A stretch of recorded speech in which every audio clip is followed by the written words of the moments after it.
जब भी हम ब्रह्मा, विष्णु और महेश का नाम लेते हैं तो एक सवाल जरूर आता है। ब्रह्मा जी कमल से उत्पन्न हुए, विष्णु जी क्षीर सागर में शेष नाग पर लेटे हैं। पर क्या आपने कभी सोचा है कि महादेव शिव जी का जन्म कैसे हुआ? क्या शिव जी भी किसी से उत्पन्न हुए या वे स्वयंभू हैं, बिना जन्म, बिना मृत्यु के? आज हम आपको बताएंगे एक ऐसी रहस्यमयी कथा जो आपको ब्रह्मांड की गहराइयों तक ले जाएगी। शिव जी के प्रकट होने की कहानी। हिंदू शास्त्रों में शिव जी को अनादि कहा गया है। न आदि न अंत। वे काल के भी पार हैं। वे कालों के काल, महाकाल हैं। लेकिन पुराणों में कुछ ऐसी कथाएं मिलती हैं जो शिव जी के प्रकट होने का संकेत देती हैं। सबसे प्रसिद्ध कथा मिलती है लिंग पुराण और शिव पुराण में, जहां एक समय ब्रह्मा और विष्णु में इस बात को लेकर विवाद हो गया कि सृष्टि में सबसे बड़ा कौन है। ब्रह्मा बोले, मैं सृष्टि का जन्मदाता हूं। विष्णु बोले, मैं पालन करता हूं, मेरे बिना सृष्टि टिक ही नहीं सकती। झगड़ा बढ़ने लगा। तभी आकाश से एक अग्नि का विशाल स्तंभ प्रकट हुआ। वो न नीचे समाप्त होता था न ऊपर। ब्रह्मा और विष्णु ने तय किया, जो इस स्तंभ का अंत ढूंढ लेगा वही श्रेष्ठ होगा।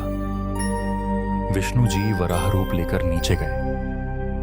ब्रह्मा जी हंस बनकर ऊपर उड़ चले, लेकिन न ऊपर कोई अंत मिला न नीचे।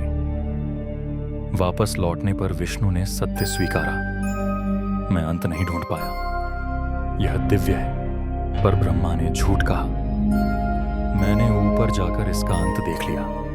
तभी उस अग्निस्तंभ से तेज प्रकाश फैला और प्रकट हुए महादेव शिव।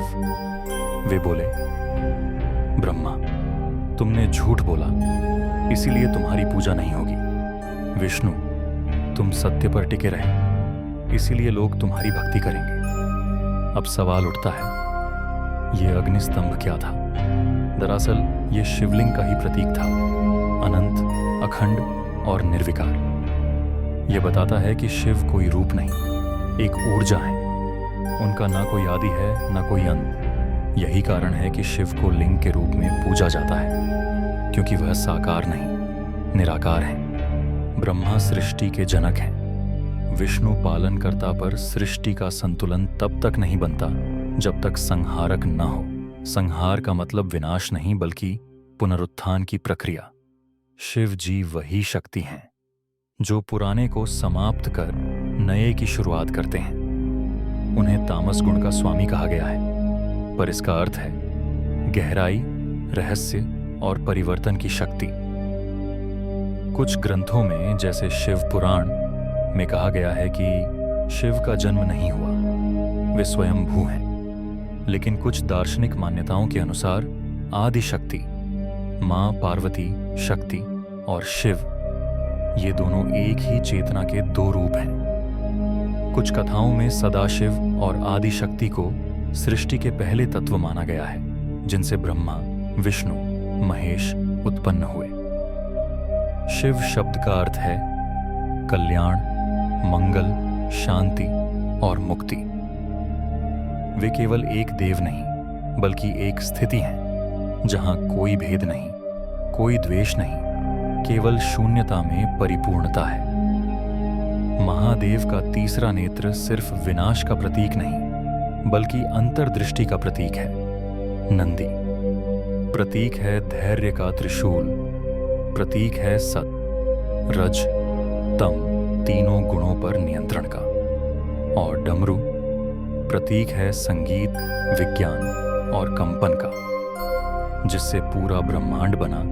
तो अगली बार जब आप शिवलिंग के सामने खड़े हों, तो जानिए वो सिर्फ एक पाषाण नहीं, बल्कि ब्रह्मांड की मूल ऊर्जा का प्रतीक है, जो कहता है, मैं न जन्मा हूं न मरूंगा, मैं तो स्वयं ही शिव हूं। हर हर महादेव।